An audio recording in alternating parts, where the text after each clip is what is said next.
What does it mean to be family? Is it simply the people you're related to by blood, or perhaps something more? What is it about these relationships that makes them so precious and hard to define?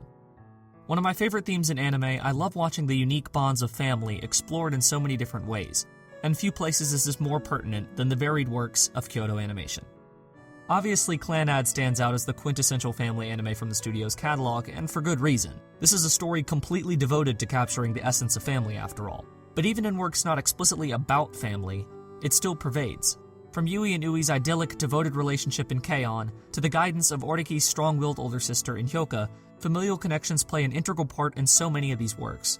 Here, I want to look at how 3 series explore the meaning of family in distinct ways. Kumiko and Mamiko's relationship from Sound Euphonium, the family we're given. The Kobayashis from Miss Kobayashi's Dragon Maid, the family we make. And Usagi-yama from Tamako Market, the family we choose. Together, these give us a glimpse into the many forms and feelings family can take. First, let's look at the Omae sisters in Sound Euphonium. At the start of the series, Kumiko and Mamiko's relationship could be described as strained at best. They reflect the common tendency of siblings to drift apart with age. Kumiko idolizes her older sister as a kid, like many younger siblings. She sees even Mamiko's ordinary talents as these amazing feats. Younger children inevitably look up to their older siblings. They have an innate desire to appear and act like them, especially at an early age. For Kumiko, her sister inspires her to take up the Euphonium. While to us, Mamiko is just a regular middle school student, to Kumiko, she occupies this incredible, faraway world. With time, that image fades to the background, but those feelings never completely go away. Now a high schooler herself, Kumiko still looks up to her sister, perhaps in a more subconscious manner. But Mamiko isn't that picture in Kumiko's mind. As she gets further away from that, the wedge between them drives deeper. Mamiko quit concert band, yet Kumiko keeps playing, even if she doesn't know why. Part of it stems from her wish to latch on to those feelings. The Euphonium represents the image of her sister she held so tightly, and Kumiko doesn't want to let that go. She clearly still puts a lot of weight on her sister's words. When Mamiko says she should wear her hair down, for instance, she listens. Out of pressure from her parents, Mamiko quit concert band to focus on her studies, pressing Kumiko to do the same. When she voices her passion for the Euphonium, though, Mamiko's taken aback. だって、私、UFO 好きだもん。は？私、UFO が好きだもん。偉いね。You can sense an air of jealousy and regret from her towards Kumiko's love for the band. 聞きたくないの。嫌いだから。Kumiko started playing the Euphonium in the first place after seeing her sister's performance and wanted nothing more than to play with her. When Mamiko quit, that bond broke. She played the strong older sister, making Kumiko think she left out of apathy, but she never wanted any of it. For Kumiko, this is a shocking revelation. How could she say that now? Kumiko sees herself as the forgotten younger sister, as their parents placed all their dreams on Mamiko's shoulders. To go back on that here is too easy. Neither understands the other's feelings, as they only see things from their own perspective. Mamiko saw her parents' pressures differently, envying Kumiko's freedom to choose her own path. When she remembers how much her sister admired her, though, it all comes flooding back. No matter how much parents may try, no two siblings are raised the same.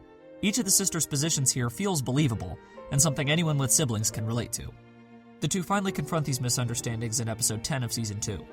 Mamiko admits she resented how Kumiko was able to do as she pleased, while she felt beholden to follow their parents' path.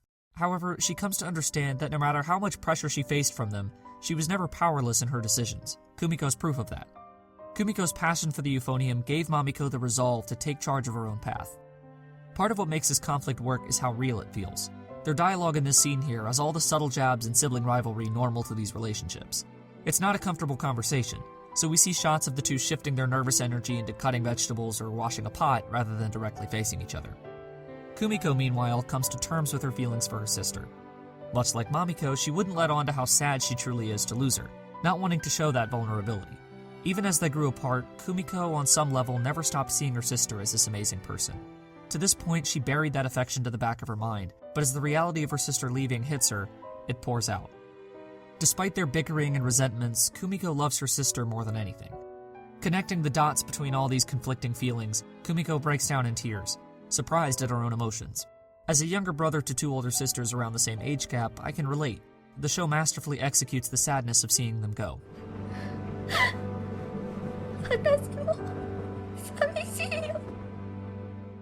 At Nationals, Mamiko finally sees her sister play.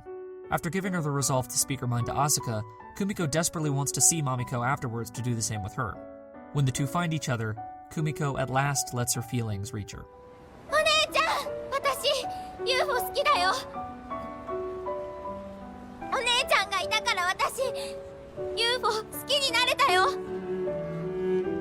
お姉ちゃんがいたから吹奏楽好きになれたよ。お姉ちゃん大好き。私も大好きだよ。We don't choose our immediate family. We're stuck with them. But while friendships may come and go, siblings form perhaps the longest-lasting relationship in your life. Nobody can relate to my experience in the world more. Nobody knows me better. As much as my sisters make me want to pull my hair out at times, I wouldn't trade that for anything. But family isn't limited to blood. It's about finding this unique connection, the people you relate to, understand, support, and want to protect. It's akin to friendship, but with something deeper, an irreplaceability. Miss Kobayashi's Dragon Maid throws the notion of the nuclear family out the window in its exploration of what this relationship means. The odd couple Kobayashi and Toru, both disenchanted with their normal lives, find comfort in each other's companionship. Toru makes no secret about her romantic and sexual attraction to Kobayashi, and while she never explicitly returns those feelings, Kobayashi accepts the role of her parent partner raising their daughter, Kana. A family unit of an office worker, her dragon maid spouse, and their dragon daughter, the series shines not for exaggerating their eccentricity, but normalizing it. Scenes of the three shopping for school supplies, cooking dinner, or going for a walk in the rain serve to ground their relationships. As wild as its gag comedy can get, Maid Dragon isn't afraid to slow down and soak in a moment. It derives both its humor and its heart from the mundane goings-on of this family. Through each other, they find a sense of belonging, of togetherness, of home. None of them have a support system in their birth family, be it due to physical separation, trust, or lack of care. By the end of the series, though, their family with each other allows them to rediscover home. Their family makes each feel whole again. Despite her misgivings toward humanity, Toru finds the acceptance she never got from the human or dragon worlds in Kobayashi, a kindred spirit. Kana gets the loving, nurturing attention from Kobayashi she didn't get from her mother, while Kobayashi regains the feeling of purpose she lost in the monotonous, lonely shuffle of her regular life. As the family circle expands, each new member finds something they were missing, from Fafnir's otaku link with Takia to Lukoa's role as the matriarch watching over everyone. Nothing illustrates this completeness better than Kobayashi's reaction when Toru's forced away and their family's no longer whole. Majika. Maid Dragon is an emphatic tribute to the power of family, how it shapes us, binds us together, and gives us place. These invaluable connections allow us to feel complete, fulfilled. Family can be as regular or irregular as necessary to give you that feeling. There is no singular idea, as it carries different weight to every person. Whether you value the family you're given or the family you make, the importance is finding that meaning for you. Perhaps no series in Kyoto Animation's catalog better illustrates this than Tamako Market. The production staff devoted enormous care to crafting a sense of community in Usagiyama. The shopping district is alive, bursting with home at every corner. Tamako derives her sense of self from this environment. She's the daughter of a mochi maker, never questioning that or seeking something more. Small snapshots of the market's daily upkeep give us a feel for each of its quirky residents. As the individual vignettes of life in the district let us in on this odd setting, we come to understand Tamako is more than a product of her surroundings. Her surroundings are a product of her. Tamako treats Usagiyama with the same warm, welcoming nature the market brings to its visitors. By the end of the series, Tamako's forced to confront her place, deciding between her ordinary life at home or the extravagant world of a princess. With everyone preoccupied by the prospect of Tamako leaving, she strolls the emptied market, noting how it resembles when her mother died. Tamako and her mother both represent the market's life. She makes Usagiyama a family. They see the market as keeping her grounded and push her to take up the offer, believing this would best allow Tamako to spread her wings. But Tamako doesn't want that. She reflects on all the small moments she shared with everyone in the market growing up, how they shaped her, embraced her, and gave her home. Tamako cherishes this place, hitting on what makes it family. この商店街ね、毎日がお祭りみたいに賑やかでだから私全然寂しいなんて思わずに済んだんだ。